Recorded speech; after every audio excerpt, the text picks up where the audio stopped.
여러분, 지난주에 제가 설교를 하면서 설교 준비하는 게 참 재미있고 신난다고 말씀을 드렸는데, 여러분들은 그 설교를 듣는 게 참 신나고 즐겁습니까? 아니면 빨리 끝났으면 하고 그렇게 생각을 하십니까? 얼굴 표정을 보니까 그냥 반반인 것 같은 생각이 드는데, 오늘은 그동안에 했던 설교의 시리즈의 마지막이 될 수도 있습니다. 혹시 이제 주중에 또 성경을 묵상하고 제가 기도하면서 또 이어지는 설교를 한 번 더 해라 그러면 또 한 번 더 하겠지만, 일단은 시리즈의 마지막 편입니다, 오늘. 그래서 다시 한번 이 시리즈의 처음부터 되돌아보면 이런 겁니다. 처음에 부활주일 설교로 시작을 했습니다. 주님께서 부활하신 사건은 십자가의 길이 가져다 준 열매다, 그런 얘기를 했어요. 만약에 주님께서 십자가의 길을 걷지 않으시고 개인의 축복이라든지 아니면 개인의 어떤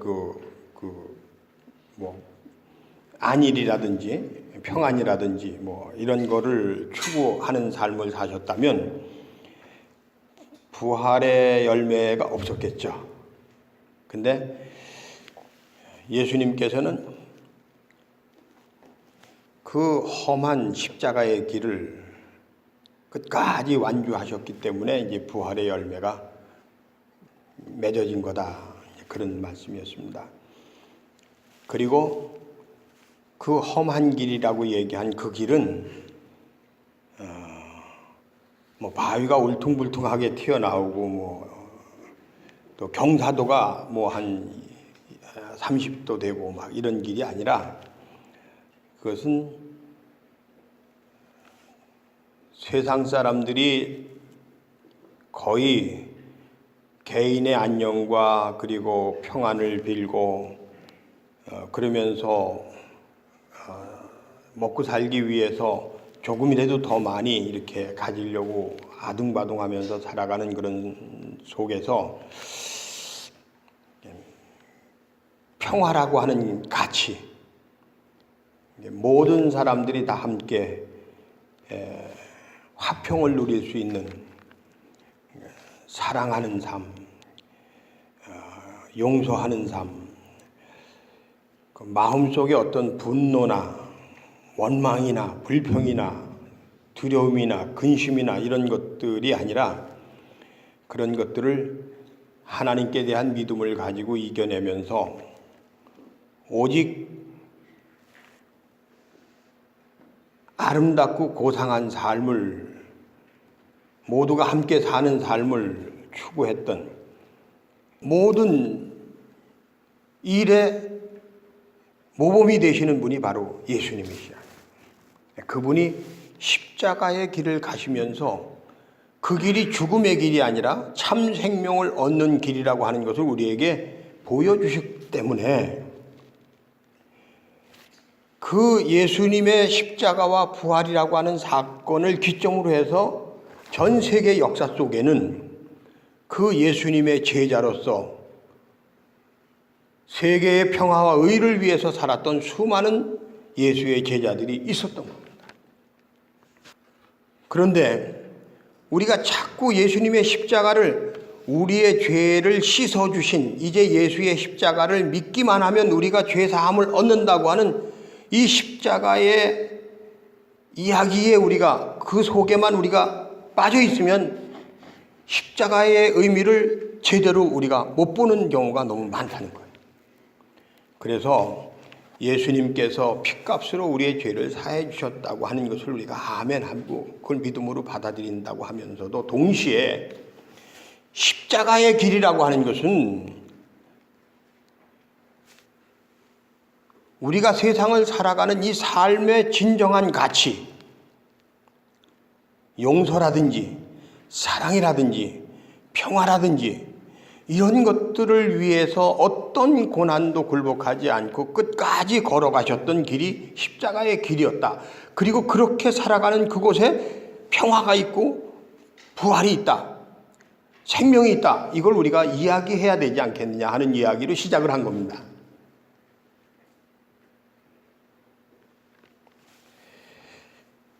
부부가 함께 살아가는데 살아가는 게 쉽지 않아요. 상대방이 나에게 하는 것이 영 마음에 안 들어요.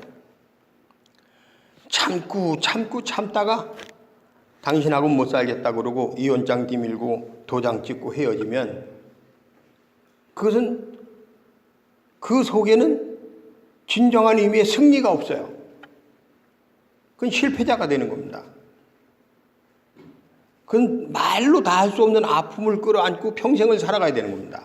그런데 둘이 함께 살아가면서 조금 못마땅한 일이 있고 좀 뭔가 좀 틀린 게 있고 그러면 왜 그렇게 하느냐, 이렇게 해야 되지 않느냐 그렇게 얘기하고 또 상대방도 이래서 이랬는데 뭐가 어떠냐 그러면서 치고받고 싸우는 것 같아도 그 속에서 그러면 이게 뭐지? 어떻게 해야 되는 거지? 이게 아닌가? 그러면서 끊임없이 자기 성찰하면서 기도하면서 하나님 이거 어떻게 해야 될까요? 이 문제를 어떻게 풀어야 될까요? 그러면서 그 문제를 풀어가는 과정 속에서 이건 내가 좀 참아야 되겠구나. 이건 내가 좀 사과를 해야 되겠구나. 이건 내가 좀 다시 시작해야 되겠구나. 끊임없이 그 십자가의 길을 내가 놓지 않고 끝까지 걸어갈 때 거기에 우리가 이렇게 해서 잘못됐구나. 이젠 이렇게 해야 되겠구나 하는 뭔가 해결책을 찾는 거 아니겠습니까?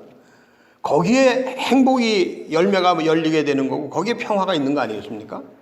마찬가지입니다. 우리는 단지 십자가로 인해서 우리의 죄가 사함을 받았다고 하는 것에 매몰돼 가지고 주님의 피로 내가 사함을 받았네 그리고 그냥 찬양만 할 것이 아니라 주님이 걸어가신 그 길, 주님이 주신 그 십자가의 길, 그 길을 따라가는 사람이 될 때 비로소 우리는 부활에 참여하는 자가 될 수 있다.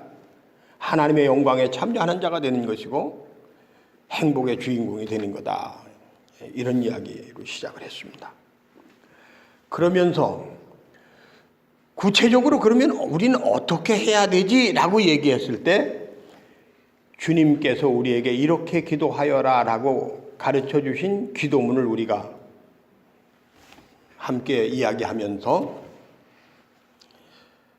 우리가 십자가의 길을 간다고 하는 것은 하나님을 욕되게 하지 않고 하나님의 나라를 확장해 가는 것이고 그리고 용서하는 사람으로서 살아가는 것이다. 그리고 다시는 하나님을 알지 못했던 그 시절 내 욕심과 욕망에 의해서 내 이기심을 가지고 내 생각만을 가지고 살았던 그 시절로 다시 돌아가서는 안 된다.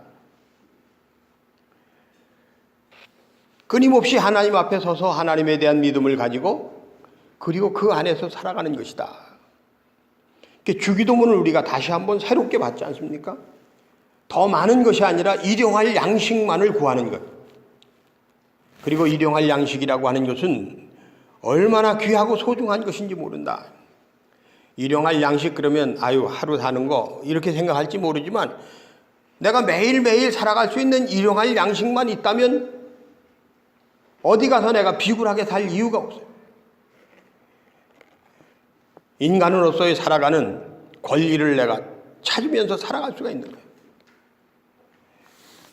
용서라는 것이 없으면 사랑이라고 하는 것도 정의라고 하는 것도 평화라고 하는 것도 이루어지질 않아요. 그렇기 때문에 주님의 기도 속에는 믿음이라든지 소망이라든지 사랑이라든지 이런 얘기는 없지만 주님이 가르쳐준 기도 속에서는 용서해라 라고 하는 말이 있는 거예요. 그리고 그 주님의 기도를 가르쳐 주시고 나서 한마디 덧붙여서 말씀하신 것이 너희가 용서하지 않으면 나도 너희를 용서하지 않겠다. 그러니까 이 십자가의 길은 반드시 가야 되는 길이다. 그래야만 너에게 생명이 있다라는 얘기를 우리 예수님께서 우리에게 해주신 것이다 하는 얘기를 했습니다. 그리고 나서 이제 가정의 달을 맞이했어요. 5월달 가정의 달을 맞이해서 이 가정의 달에 하나님의 선물로서 하나님이 우리에게 이 가정을 주시고 그리고 우리를 축복해 주신다고 하는 것을 한번 생각해 보면서 가나의 혼인잔치 이야기를 좀 해야지, 그리고 설교 준비를 시작을 했어요. 포도주가 떨어졌던 가나의 잔치집에서 주님께서 저희 명하시는 대로 물을 갖다가 항아리에 부었더니 그 물이 변하여 더 좋은 포도주가 되었더라. 그런 선물이, 하나님의 선물이 여러분의 가정마다 가득가득 채워지기를 바라면서 이 말씀을 준비를 했어요. 그런데 이 설교를 준비하는 과정 속에서 저는 엄청난 진리를 깨닫게 된 거예요. 아, 이게 이렇게 설교해서는 안 되겠구나. 우리가 가나의 잔치집에서 떨어졌던 포도주를 물로 더 좋은 포도주로 가득 채워주신 이 하나님의 역사는 그 다음에 나오는 성경 말씀을 계속 이어서 우리가 함께 생각할 때에만 비로소 가능한 것이라고 하는 거예요. 그래서 여러분에게 그 얘기를 시작을 했어요. 포도는 열매입니다. 그리고 포도주는 그 열매로 만든 에너지입니다.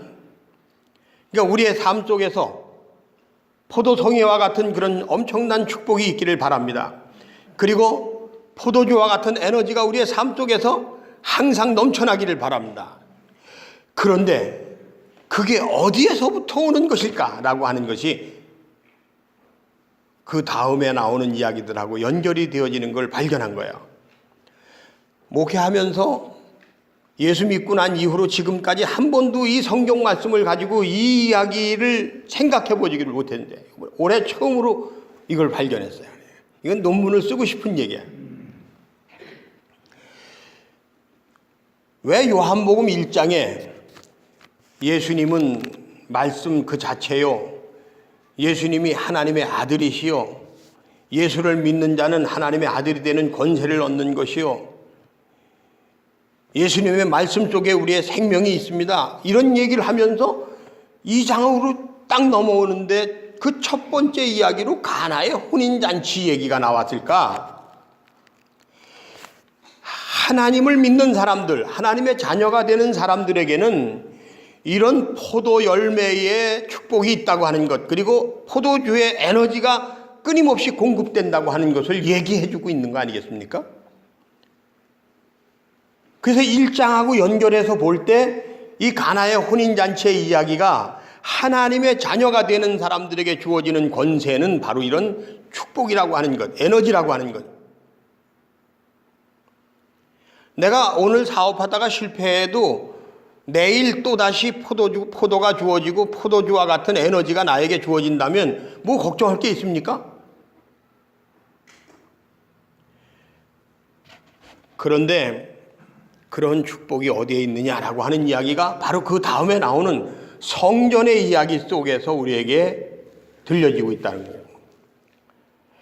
바로 그런 축복의 주인공이 되려면, 하나님의 자녀의 권세를 누리면서 살아가려면 우리는 성전에 가서, 그것도 그냥 가는 게 아니라 열심히 가서, 그것도 한 달에 한 번 가는 것도 아니고 1년에 한 번 가는 것도 아니고 주일 아침에 한 번 가는 것도 아니고 주일날도 새벽 예배 가고 주일 예배 가고 저녁 예배 가고 수요일날 예배 가고 속회 가고 그리고 또 나가서 전도하고, 그래야, 아니 거기에다 또 헌금하고 11조하고 감사헌금하고, 그래야 우리가 바로 가나의 혼인잔치집의 기적의 주인공이 되는 그런 것이 있는 것이라고 이야기하고 그렇게 생각해 왔고 그렇게 믿어 왔는데, 성전의 이야기 속에서는 오히려 예수님께서 그 성전을 둘러엎으시면서 책망하시는 모습이 나오는 거예요. 그러면서 이 성전을 헐어라, 46년에 걸쳐서 준 이 엄청난 성전을 헐어라, 내가 사흘 만에 다시 짓겠다. 이런 성전이 아니라 종교의 이름을 가지고 온갖 형식과 규례를 정해서 사람들로 하여금 종교인이 되게 한, 하나님의 사람으로 살아가는 사람이 되게 하는 것이 아니라 교회를 위한 사람, 종교를 위한 사람이 되게 만드는 이곳에 여기에 가나의 잔치집에 있었던 그런 기적이라고 하는 것은 어림 반푼어치도 없다라는 얘기를 예수님이 던지신 거예요. 그러면서 하나님의 자녀로서의 권세를 누리면서 살아가는 길은 십자가의 길밖에 없다고 하는 것, 내가 사흘 만에 다시 이전을 짓겠다고 하는 십자가의 길밖에 없다고 하는 그 이야기를 성전을 가지고 예수님께서 하신 거예요. 그리고 나서 지난주에 요한복음 2장 23절부터 25절인가 여기에 예수님께서 아주 짧은 구절이지만 많은 사람들이 이로 인하여 예수님께서 행하는 기적과 표적을 보고 기사와 표적을 보고 많은 사람들이 예수를 따랐더라. 그런데 예수님께서는 그 사람들을 의지하지 않고 오직 하나님만을 의지하였더라 라는 이야기를 통해서 우리가 정말 이 땅을 사는 동안에 부활의 열매, 부활의 영광에 참여하는 자가 되고 가나의 혼인잔치집의 기적을 체험하는 그런 축복의 삶의 주인공이 되려면, 하나님의 영광에 참여하는 자가 되려면 세상 사람들을 보고 세상의 것에 탐욕을 느끼고 이기적인 사람으로서 살아가는 것이 아니라 오직 하나님만을 믿고 하나님 말씀에 집중하면서 살아가는 사람이 돼야 된다라고 하는 이야기를, 그래서 이 가나의 혼인잔치집 이야기와 성전에서의 성전 정화의 이야기에 이어서 예수님께서 하나님만을 의지하셨더라라고 하는 이야기를 요한이 고백하고 있다 하는 얘기까지 했습니다. 그리고 이제 그 다음에 오늘 이어서 넘어가는 이야기가 니고데모의 이야기입니다. 니고데모라고 하는 사람은 바리새인 중에 바리새인입니다. 최고의회의 의원입니다. 그런데 이 사람이 하루는 밤에 예수님을 찾아와서 당신은 정말 하나님께로부터 오신 분입니다 라고 고백을 합니다. 지금까지 당신이 행하시는 모든 일들, 기사와 표적을 보면 당신은 틀림없이 하나님의 아들입니다. 하나님께로부터 온 사람이 틀림없습니다. 그러니까 우리가 당신을 따라야 되겠습니다. 어떻게 하면 당신을 따를 수 있겠습니까? 뭐 이런 얘기죠. 그런데 예수님께서 그런 니고데모에게 이렇게 얘기합니다. 사람이 다시 태어나지 않으면 하나님의 나라를 볼 수가 없다. 당신이 하나님으로부터 오신 분이니까 이제 당신을 따라서 우리는 하나님 나라에 가겠습니다 라고 얘기를 하는 거잖아요. 근데 예수님께서는 네가 내가 행하는 기사와 표적을 보고서 그것을 따라서 그것을 누리면서 그렇게 가는 그 길에는 하나님의 나라에 들어갈 수 있는 길이 없다. 네가 생각하는 나는 나가 아니다라는 얘기를 하는 거예요. 그러면서 하시는 말씀이 다시 태어나는 사람, 거듭난 사람, 성령으로 인침을 받는 사람만 하나님의 나라를 볼 수가 있다. 하나님의 나라를 들어갈 수가 없다 그랬으니까 그러면 어떻게 하면 하나님의 나라에 들어갈 수가 있겠습니까? 이거 다음 질문이 나올 거 아니겠습니까?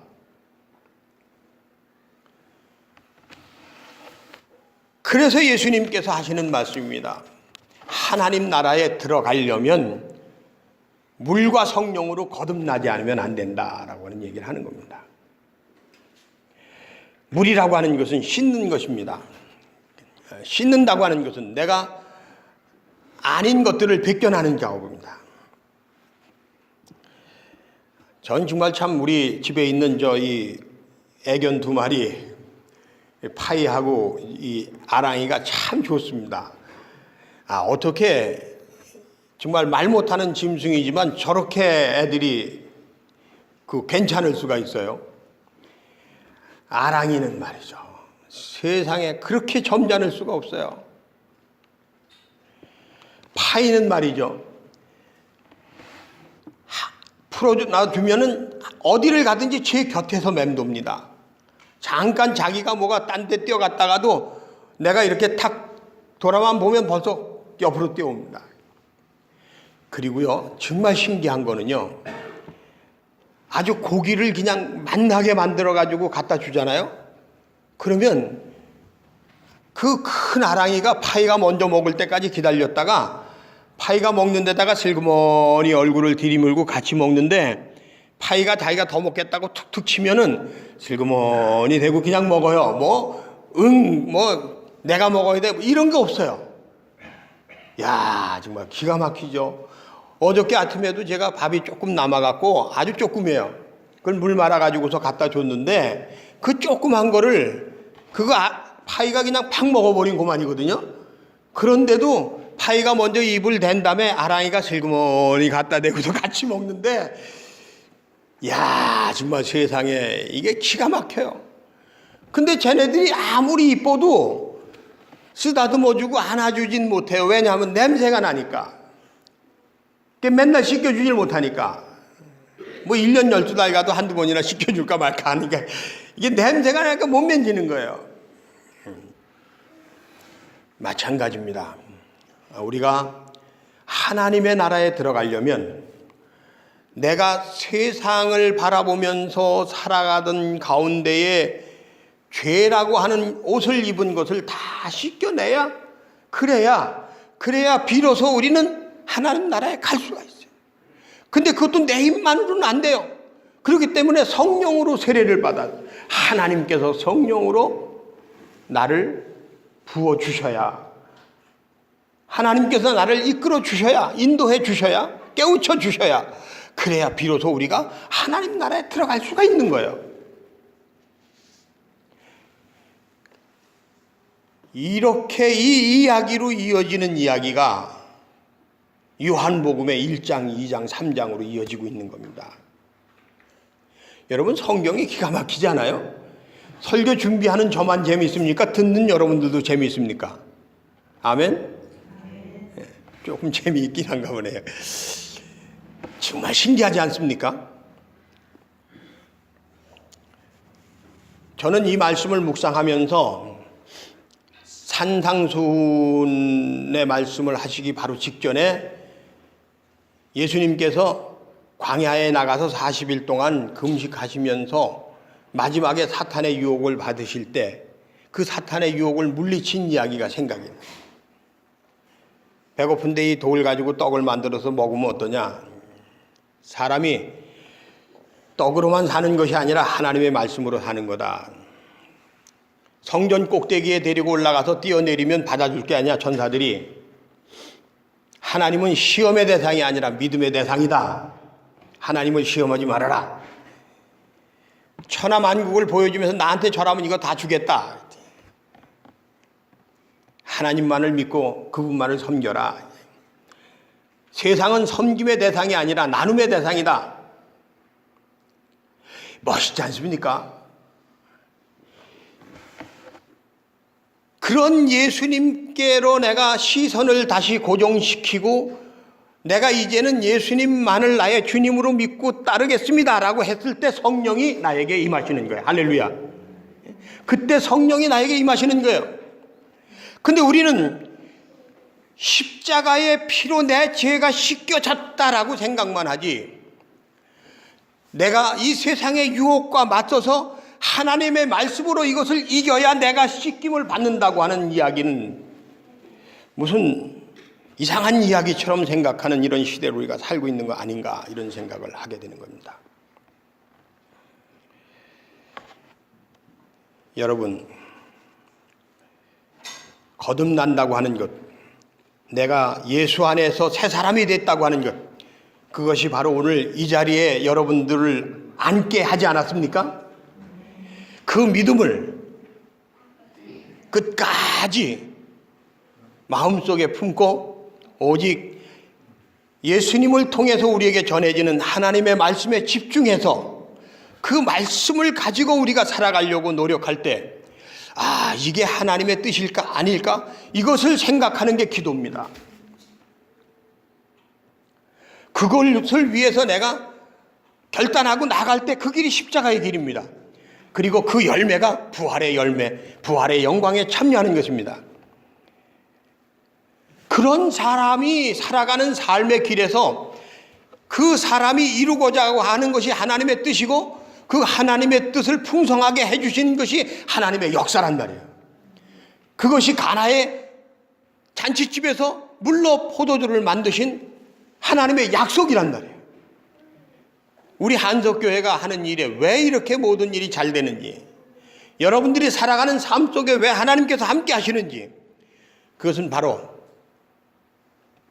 우리가 함께 믿음 안에서 하나님께 집중하면서 말씀 속에서 살아가려고 몸부림치기 때문이라고 저는 생각을 합니다. 여러분, 그동안 이제 부활주일 이후에 이렇게 이어서 이런 말씀을 함께 나눴던 행복한 시간에 대해서 감사를 드리면서 다음 주를 또 기대하겠습니다.